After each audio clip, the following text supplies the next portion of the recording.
뵙고 싶었습니다. 그렇게 한번 인사할까요? 예.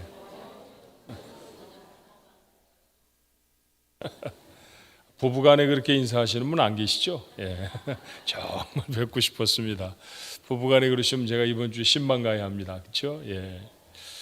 예, 정말 만나고 싶은 사람들이 우리 가족들이 됐으면 좋겠고요. 지난 주간에 우리 이전도회 분들이 그 야유회를 가셨어요. 예.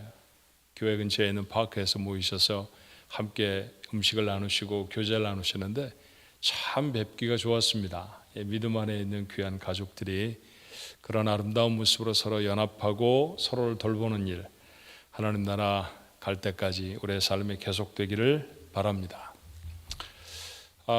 어떤 운동 경기든지 시작하면 이겨야 칭찬받죠. 진 사람 보러 잘했다 그러면 격려를 하는 것이긴 하지만 아쉬움이 있어요. 그런데 특별히 한 종목의 경기는 다 하기만 해도 칭찬을 받는 경기가 있습니다. 이기든 지든 상관없이 1등을 하든 2등을 하든 꼴등을 하든 상관없이 그 경기를 다 했다는 것만으로도 아낌없이 박수를 쳐주는 경기가 있어요. 뭔지 아시나요? 마라톤입니다. 맞아요. 마라톤은 1등 했다 이런 것도 있지만 완주했다 이런 것도 대단한 메달처럼, 그렇죠? 상처럼 여겨지는 그런 운동이에요. 그만큼 어려운 일을 해냈다라는 얘기죠. 마라톤의 유래를 여러분 아십니까? 기원전 490년에 페르시아라고 하는 나라가, 바사라고 성경에는 기록되어 있는 나라죠. 두 번째로 그리스를 침공합니다. 그리스는 여러 도시들이 나라를 이루고 있었던 때였어요. 그런데 그 파죽지세로 막 공격해 들어가다가 마라톤이라고 하는, 지금 그리스 나라의 한 중간쯤일까요? 허리쯤에 해당되는 그 정도의 평야가 있는데 그 평야에서 두 군데가 맞붙게 됩니다. 정말 아테네 군사들이 죽을 힘을 다해서 싸웠어요. 그리고 겨우 승리를 합니다. 얼마나 기뻤던지. 이 군인들이 무너지면 아테네는 그냥 침공을 당하는 거거든요. 거기서부터 이 기쁜 소식을 누군가가 셀폰이 있었으면 전했을 텐데 그때 그거 없었어요. 기원전 490년이라. 지금으로부터 한 2500년 전이니 전할 도리는 사람이 달려가는 수밖에 없었죠. 한 사람이 달려갑니다. 이 기쁜 소식을 전하느라 쉬지도 않고 달려갔습니다. 아테네까지 자그마치 41km를 달려가서 우리가 이겼습니다. 그리고 죽었어요. 너무 힘들었기 때문이었겠죠. 역사는 그 사람의 이름을 필리피데스라고 기록해 남깁니다. 이후에 근대 올림픽이 새롭게 시작되면서 1896년에 아테네에서 올림픽이 다시 시작될 때 이 사건을 기념해서 마라톤이라는 경기가 부활이 됐다고 해요. 그는 왜 생명을 걸고 달려갔을까요? 승리라는 것이 너무너무 기쁜 소식이었기 때문에 그렇습니다. 가슴을 졸이고 기다렸을 자신의 민족들, 자신의 사랑하는 시민들에게 이 소식을 전하고 싶었기 때문에 아마 숨도 참아가며 달렸을 것입니다. 맞아요. 승리는 생명을 걸고 전할 만큼 기쁜 소식이죠. 오늘 그 기쁜 소식이 성경에 있습니다. 이스라엘의 광야 생활, 늘 삶에 필요한 것들이 부족한 시절이었습니다. 위험한 일들과 일촉즉발의 상황들이 계속되었죠. 물이 없어서 고생했으면 조금 더 지나가면 뱀이 튀어나와 고통스럽게 하고 그런 시간들을 40년을 지난 거예요. 백성들은 자주 죄를 범하였고 하나님의 벌은 대단히 엄중했습니다. 반역했던 지도자들을 갑작스런 지진으로 다 죽이시기도 했죠. 때로 수만 명의 백성들이 전염병에 생명을 잃기도 했습니다. 몇 번의 작은 승리도 있었지만 힘세고 호전적인 광야의 거주민들을 만나면 조심스럽게 피해가야 하는 것이 살 길이었어요. 어렵고 힘든 시간이었습니다. 그렇게 40년을 지났어요. 자, 오늘 본문에 맞닥뜨린 또 하나의 광야 민족 아모리 사람입니다. 거칠고 상대하기 힘든 사람이죠. 그래서 그 족속을 다스리던 왕 시혼이라는 사람에게 정중하게 부탁을 했습니다. 아무것도 건드리지 않겠습니다. 다만 지나가게만 해 주십시오. 그런데 거절을 당해요. 이스라엘 백성들 속에 걱정이 되지 않았을까요? 또 지난번처럼 돌아가야 하나? 또 긴 거리를 돌아서 또 몇 년쯤 광야에서 방황을 해야 하나 그런 생각이 들었을 것입니다. 그런데 이번에는 하나님의 명령이 그들에게 다르게 전해집니다. 자, 같은 사건을 기록하고 있는 다른 성경 신명기서 2장 24절은 그때 일을 이렇게 적어요. 너희는 일어나 행진하여 아르논 골짜기를 건너라. 내가 헤스본 왕 아모리 사람 시혼과 그의 땅을 내 손에 넘겼은즉 이제 더불어 싸워서 그 땅을 차지하라. 하나님의 말씀이었습니다. 이스라엘 백성은 하나님의 명령대로 아르논 골짜기를 건너서 아모리 사람과 싸웠고 하나님이 약속해 주신 것처럼 그들을 싸워 이깁니다. 사실상의 가나안 정복 전쟁의 시작이었죠. 이스라엘 백성은 마침내 승리하게 된 거예요. 그 광야 터덜터덜 마치 나그네처럼 그렇게 노숙자처럼 걸어오던 삶이 이제는 맞춰지는 사건이었습니다. 정말 큰 승리였죠. 한 번 승리하고 만 것이 아니었어요. 성경은 계속해서 아모리 사람들의 또 다른 왕 옥이라는 사람을 어떻게 멸망시켰는지를 소개합니다. 자, 민수기 본문의 말씀을 조금 더 지나쳐서 읽으면 33절로 35절의 말씀에 이런 기록이 있습니다. 그들이 돌이켜 바산 길로 올라가매 바산 왕 옥이 그의 백성을 다 거느리고 나와서 그들을 맞아 에드레이에서 싸우려 하는지라 여호와께서 모세에게 이르시되 그를 두려워하지 말라. 내가 그와 그의 백성과 그의 땅을 내 손에 넘겼나니 너는 헤스본에 거주하던 아모리인의 왕 시혼에게 행한 것 같이 그에게도 행할지니라. 이에 그와 그의 아들과 그의 백성을 다 쳐서 한 사람도 남기지 아니하고 그의 땅을 점령하였더라. 여러분, 또 다른 전쟁이 있었고요. 그 전쟁에서도 이스라엘 백성은 승리합니다. 이 두 전쟁으로 이스라엘 백성은 처음 애굽을 출발한 이후에 처음 자기 땅이라는 것을 얻게 되어졌어요. 트랜스 요르단이라고 불리워지는 요단 동편의 땅입니다. 잘 정비된 지역이었죠. 자, 아까 말씀드렸던 신명기서에 그때의 사건을, 그때의 기록을 이렇게 전합니다. 신명기 3장 4절 5절의 말씀에 그때 우리가 그들에게서 빼앗지 아니한 성읍이 하나도 없이 다 빼앗았는데 전부 다 뺏었다는 얘기죠. 그 성읍이 60이니 곧 아르곱 온 지방이요 바산에 있는 옥의 나라니라. 그 모든 성읍이 높은 성벽으로 둘려 있고 문과 빗장이 있어 견고하며 그 외에 성벽 없는 고을이 심히 많았느니라. 우리로 말하면 시리라고 불리워지는 것 한 60개 정도 얻었고요. 그렇게 시라고 불려줄 수는 없는 조그마한 동네들은 수도 없이 많이 점령을 하게 되어졌다라는 얘기죠. 땅이 얼마나 넓었던지 후에 이곳은 르우벤 지파, 갓 지파 그리고 므낫세의 반 지파에게 나누어 주었습니다. 지도가 있을 터인데요. 바다에 접한 파란 색깔이 바다죠. 바다에 접한 곳이 대략 금이 쳐져 있는 곳이 하나님 이스라엘 백성에게 주시겠다라고 하신 팔레스타인 땅, 젖과 꿀이 흐르는 땅입니다. 그런데 녹색으로 표시를 해놓은 범위가 바로 이 전쟁에서 이긴 거예요. 그러니까 하나님이 약속하신 것에 배쯤 되는 땅을 얻은 거죠. 그렇죠. 이스라엘 백성은 처음 그들의 약속 받았던 것보다 배나 넘는 땅을 갖게 되어졌습니다. 두 지파 반에게, 두 지파와 반 지파에게 이 땅을 나누어 줄 정도로 그 땅은 큰 땅이었죠. 이 승리는 당시 중동 지방의 가장 놀라운 소식이었던 것 같습니다. 전투의 규모가 그랬고요. 전혀 예상치 못했던 결과가 또한 그랬을 것입니다. 이 소식이 얼마나 그 지역 사람들에게 잘 알려졌는지를 우리는 성경 한 곳에서 확인할 수 있어요. 자, 여호수아가 이스라엘 백성을 데리고 요단강을 건너와서 첫 번째 가나안 지경에서 점령 전쟁을 하기 위해 싸웠던 성의 이름 기억하시나요? 여리고성이었죠.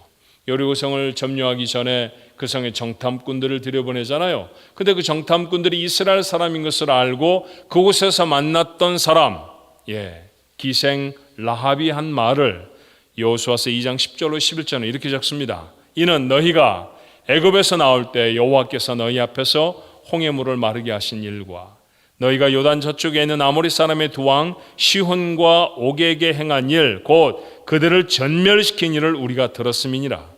우리가 듣자 곧 마음이 녹았고 너희로 말미암아 사람이 정신을 잃었나니 너희의 하나님 여호와는 위로는 하늘에서도 아래로는 땅에서도 하나님이시니라.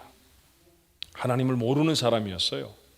그런데 히브리 사람인 사실을 알고 나서 그들을 그 땅에 추격해오는 사람들에게 숨겨주며 내가 너희들에게 왜 이렇게 선대를 하느냐라고 하는 이유를 말하며 라합이 했던 말이 무엇입니까? 너희들이 섬긴 하나님 정말 하나님이셔.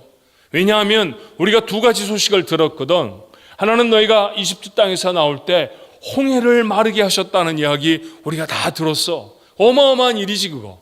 그리고 두 번째 일은 너희가 얼마 전에 시온이라는 왕과 옥이라는 왕에게 엄청난 승리를 거두었다는 사실을 우리가 모두 다 알고 있어. 그 두 소식을 중동 지방의 모든 사람은 다 알고 있었다는 얘기잖아요. 그렇죠? 여리고의 기생 라합이 이스라엘의 정탐꾼들에게 한 말이 바로 이것이었다고 하면 그 사람이 아닌 다른 사람들도 이 사건은 모두 다 알고 있었을 것입니다. 마음이 녹았고 정신을 잃었다라고 하는 표현은 이 승리가 얼마나 대단한 것이었는지를 말해주는 것이죠. 어떻게 이런 승리가 이스라엘 백성에게 이루어질 수 있었을까요?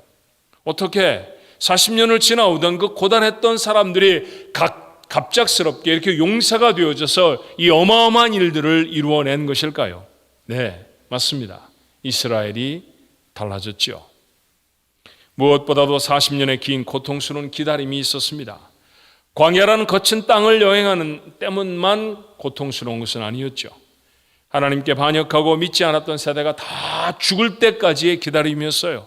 40년이 걸리는 여행이 아니라 그들 속에 있는 사람들이 죽기를 기다리는 시간의 여행이었어요. 자, 신명기는 이렇게 말합니다. 2장 14절로 15절의 말씀에 가데스 바네아에서 떠나 세레 시내를 건너기까지, 그러니까 하나님을 배반하고 우리 못 들어가요 정탐꾼 보낸 다음에 하나님 앞에 배반하여서 하나님을 배반해서 하나님이 그들에게 너희 광야를 돌을 거야 라고 말씀하셨던 그곳이죠. 가데스 바네아. 그리고 세레 시내라는 곳은 이제 다시 그 시내를 건너서 가나안 땅에 들어오게 된 그 접경입니다. 그 시내를 건너기까지 시간이 얼마나 걸렸느냐 하면 38년 동안이라고 했어요. 다음 주쯤에 이게 왜 40년이 아니고 38년인가에 대한 이야기를 한 번 더 나누려고 합니다. 자, 그건 그때 나누기로 하고요. 이때에는 그 시대의 모든 군인들이 여호와께서 그들에게 맹세하신 대로 진영 중에서 다 멸망하였나니 여호와께서 손으로 그들을 치사 진영 중에서 멸하신 거로 마침내는 다 멸망되었느니라. 자, 40년 어디를 어떻게 지났는지, 얼마나 긴 거리를 얼마나 빠르게 지났는지에 대해서 성경은 별로 관심이 없습니다. 성경이 반복해 기록하는 이 이야기가 무엇일까요? 출애굽의 1세대는 다 죽었다는 거죠. 모세도 죽었습니다. 심지어는 이스라엘의 첫 번째 제사장이었던 아론도 죽어야 했습니다. 그렇죠. 모두가 다 죽었습니다. 누군가의 사랑스러운 아들이, 누군가의 소중한 아버지들이 죽고 나서야 하나님은 이스라엘 백성에게 이렇게 말씀하세요. 신명기 2장 16절로 17절이죠. 모든 군인이 사망하여 백성 중에서 멸망한 후에 여호와께서 내게 말씀하여 이르시되, 25절입니다. 오늘부터 내가 천하 만민이 너를 무서워하며 너를 두려워하게 하리니 그들이 내 명성을 듣고 떨며 너로 말미암아 근심하리라 하셨느니라. 말의 표현은 좀 다르게 되어 있습니다만 결국 싸우면 이길 거라는 얘기 아니에요. 그렇죠? 이제부터는 지지 않고 승리할 것이다. 너희를 강하고 담대한 사람들로 만들어 주실 것이다 라는 말입니다. 하나님은 이스라엘을 이룬 새로운 세대를 향해서 승리를 약속해 주셨죠. 승리를 이룬 이스라엘은 새로운 사람들이었습니다. 이들은 그전 세대와는 다른 사람들이었죠. 적어도 이들 속에 두 가지 달라진 모습을 발견할 수 있어요. 그 첫 번째 달라진 모습은 여호수아의 리더십을 확실하게 인정했다라는 것입니다. 이제까지 40년 동안 광야를 지나올 때 이스라엘을 인도했던 지도자는 누구였습니까? 모세였습니다. 모세는 특별한 리더였죠. 하나님이 친구라고 언급하실 만큼 그런 특별한 사람이었습니다. 그런데 이스라엘 백성은 늘 그의 리더십에 도전했죠. 고라를 비롯한 무리들, 심지어 누나 미리암까지 때로 어려운 일을 만나면 거의 예외 없이 이스라엘 백성은 모세의 리더십에 문제를 제기하고 나섰습니다. 모세만큼 대단한 일을 행한 사람이 구약 성경에 또 있을까요? 없습니다. 그럼에도 불구하고 모세의 리더십은 늘 도전받는 리더십이었어요. 그런데 지금 이런 새로운 시대에 새로운 세대를 지도하는 사람, 그들의 리더십은 누구입니까? 여호수아입니다. 여호수아는 모세와 같은 능력을 아직 한 번도 보여주지 못했습니다. 더군다나 그는 모세의 시종이었습니다. 어떻게 보면 모세보다 좀 부족해 보이는 사람 아닙니까? 그러나 놀랍게도 이스라엘 백성은 여호수아의 지도에 전적으로 순종합니다. 시뻘건 물이 흐르는 요단을 건너라면 건너고 여리고성을 매일 돌라면 돕니다. 이후에 그의 리더십에 도전하는 사건을 우리는 성경을 통해서는 거의 발견할 수가 없어요. 여호수아가 모세보다 더 뛰어난 사람이어서였을까요? 아닙니다. 이스라엘 백성들이 달라졌기 때문입니다. 두 번째로 불평이 거의 사라졌죠. 삶이 편안해져 이었을까요? 아닙니다. 광야를 지날 때에는 목이 마르고 힘든 것이 그들의 고난의 전부였다고 하면 지금부터는 전쟁이잖아요. 사느냐 죽느냐의 문제입니다. 단 한 번의 실패로도 죽음이 될 수 있습니다. 그런 어려운 상황 속에서도 이스라엘이 불평했다라고 하는 기록을 우리는 거의 찾아볼 수 없습니다. 맞아요. 그렇게 이스라엘이 달라졌습니다. 입에 달고 살던 그들이 가장 잘하던 불평과 원망이 사라져 버린 것이죠. 달라진 세대, 다른 사람들, 그들이 승리를 이루어냅니다. 살아가며 우리의 인생에도 이런 승리가 있어야 하지 않겠습니까? 경제적인 어려움에서 승리해서 물질로 인한 걱정과 근심을 좀 내려놓았으면 좋겠습니다. 사람과의 관계에서도 승리했으면 좋겠고요. 질병과 연약함의 오랜 싸움에서 승리하고 싶기도 합니다. 어떻게 하면 승리할 수 있을까요? 승리를 구경하는 사람이 아니라 승리를 경험할 수 있는 사람은 어떻게 이루어낼 수 있을까요? 우리도 승리할 수 있을까요? 물론입니다. 이스라엘의 하나님은 우리의 하나님이시고 그들에게 승리를 주시는 하나님은 오늘도 동일하게 우리가 우리의 삶에서 승리하기를 원하시는 줄로 믿습니다. 어떻게 승리를 할까요? 오늘 우리는 이스라엘의 승리를 통해 두 가지를 적어도 배우게 되지 않습니까? 첫 번째는 기다림이 필요합니다. 인내가 필요한 것이죠. 승리는 하나님의 정하신 때에 이루어집니다. 이스라엘 백성은 40년을 기다렸어요. 40년이 너무 길다고요? 그럼 길면 아예 승리하지 않는 게 더 낫다는 얘기입니까? 그럴 수는 없잖아요. 하나님은 우리의 인생을 아십니다. 우리 인생이 살아갈 길이도 하나님이 아실 것입니다. 그렇다고 하면 우리를 승리케 하신다고 하면 그 승리를 누리도록 하시지 않겠어요? 가나 혼인잔치에서 그 승리는 불과 몇 시간밖에 걸리지 않았죠. 하지만 교회를 핍박하던 로마 제국에 승리하는데 400년이라는 시간이 필요했습니다. 하나님이 능력이 없으신 때문이 아니죠. 하나님의 시간이 있기 때문입니다. 그 시간을 기다려내는 사람, 그가 마침내 승리합니다. 인생을 살아가면서 삶을 값지게 하는 많은 덕목들이 있지만 사실은 살면 살수록 그 덕목의 최고는 인내인 것처럼 보여요. 사람을 참아내고 상황을 참아내고 문제와 어려움을 참아내는 것, 그렇죠. 불확실한 모든 상황들을 참고 기다려내는 것, 결국 그 사람들이 하나님이 주신 축복을 삶에 담는 것 우리가 보아오지 않았습니까? 그러니 사랑하는 조한가족 여러분, 여러분의 삶에도 이 거룩한 인내의 능력이 생겨지게 되시기를 주님의 이름으로 축원합니다. 두 번째로 이스라엘 백성이 달라졌다고 했죠. 달라진 사람들이 승리를 얻는다고 말씀을 나누지 않았습니까? 그렇습니다. 사람이 달라져야 합니다. 승리를 소망하는 기다림은 그저 시간이 지나가는 것만 바라는 그런 기다림이 아닙니다. 그것은 자신의 변화를 위한 기다림이 되어야 합니다. 하나님은 달라진 이스라엘 백성에게 승리를 주셨습니다. 하나님은 오늘도 우리가 변화되기를 기다리고 계시죠. 성경은 우리를 이렇게 권해요. 에베소서 4장 22절로 24절의 말씀이죠. 너희는 유혹의 욕심을 따라 썩어져가는 구습을 따르는 옛사람을 벗어버리고 오직 너희의 심령이 새롭게 되어 하나님을 따라 의와 진리의 거룩함으로 지으심을 받은 새사람을 입으라. 옛사람을 벗어버리고 새사람을 입으라. 무슨 뜻입니까? 사람이 좀 달라지라는 얘기잖아요. 구원을 받았다고 하면 구원받은 백성으로 달라진 삶이 있어야 한다라는 것이죠. 그렇죠. 여러분은 하나님을 정말 진하게 가슴으로 체험하고 난 다음에 여러분의 삶에 무엇이 달라졌다고 증거하실 수 있습니까? 내가 예수님을 잘 모를 때, 내가 구원의 백성인지 아닌지 잘 몰랐을 때 나의 삶과 지금 내가 그것을 분명히 아는 나의 삶에 비교를 해본다고 하면 무엇이 달라졌나요? 어떤 사람이 매우 성품이 거칩니다. 그래서 말하죠. 그렇게 거친 성품으로는 하나님을 따르는 사람에 적당하지 않습니다. 하나님을 믿는 사람은 그렇게 살면 안 돼요. 그렇게 말하면 뭐라고 대답이 돌아오곤 하냐 하면 성품은 못 바꿔요. 그런가요? 성품을 바꾸실 수 없는 하나님이십니까? 그러지 않아야죠. 성품이 먼저입니까? 아니면 하나님의 능력이 먼저입니까? 우리의 삶에 구원의 능력을 담았다고 하면 삶 전체가 달라지는 것이어야 하잖아요. 그렇죠.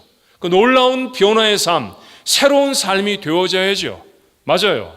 구원받은 다음에는 구원받기 전과는 다른 모습의 삶이 있어야 합니다. 그래야 승리가 이루어집니다.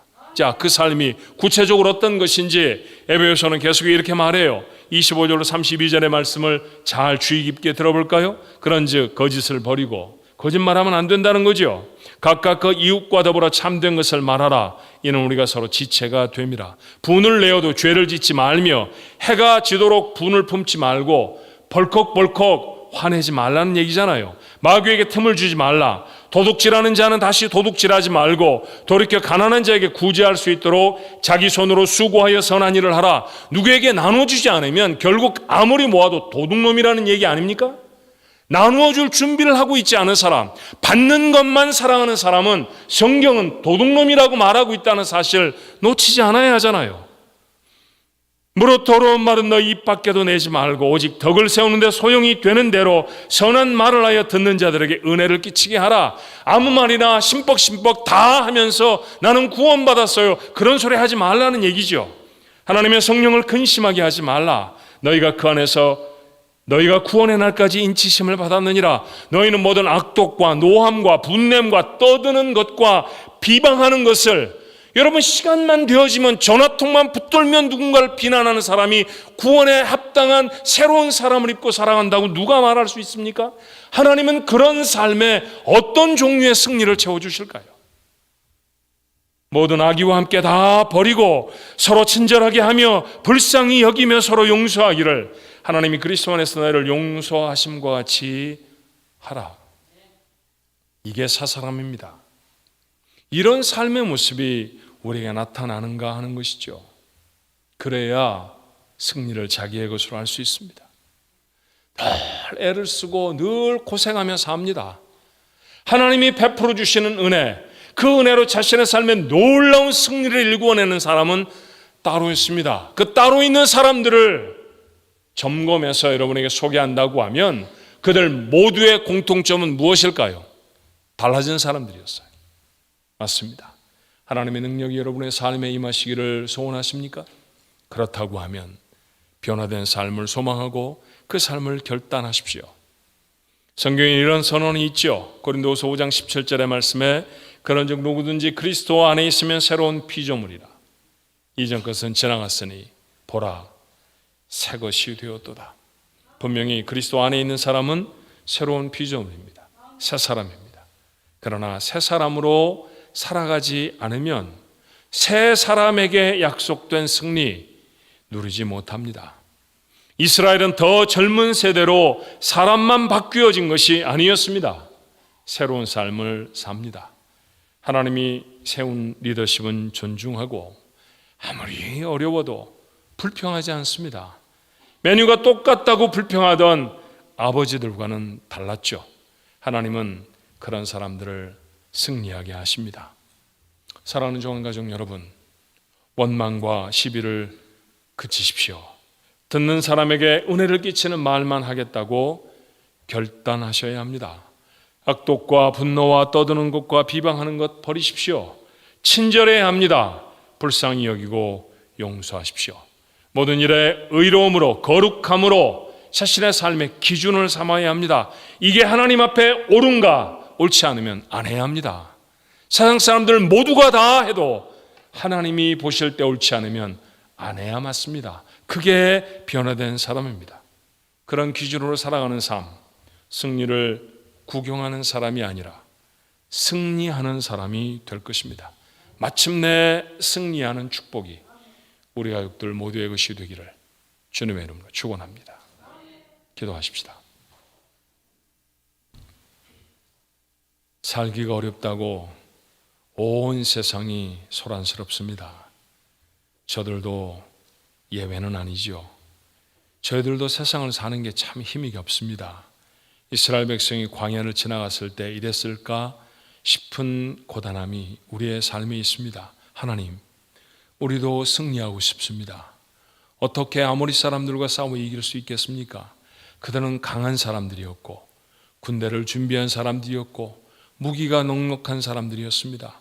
광야를 터덜터덜 걸어온 이스라엘 백성과는 전혀 다른 사람들이었죠. 하지만 결과는 달랐습니다.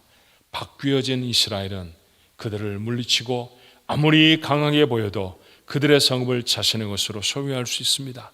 광야를 지나지만 이 어마어마한 승리가 저들에게 있었던 것처럼 광야같이 고단한 인생을 지나가는 동안에도 하나님이 베풀어 주신 승리를 우리의 삶에 담아내는 축복의 인생들이 되게 하여 주옵소서. 삶이 달라져야 한다고 했습니다.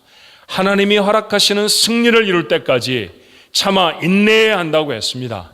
오늘 말씀을 우리 마음에 담아 싸우면 우리가 하나님 앞에 거룩한 인내를 감당하게 하여 주옵시고, 우리가 구원받은 사람이므로 구원 이전의 우리의 삶의 모습과는 놀랍게 달라진 삶으로 우리의 삶을 결단하고 살아갈 수 있도록 하나님 축복해 주시옵소서. 그 인생에 하나님은 승리를 담을 것입니다.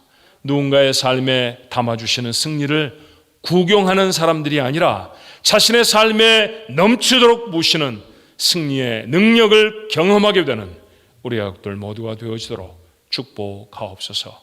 예수님의 이름으로 간절히 기도하옵나이다. 아멘. 하나님 앞에 귀한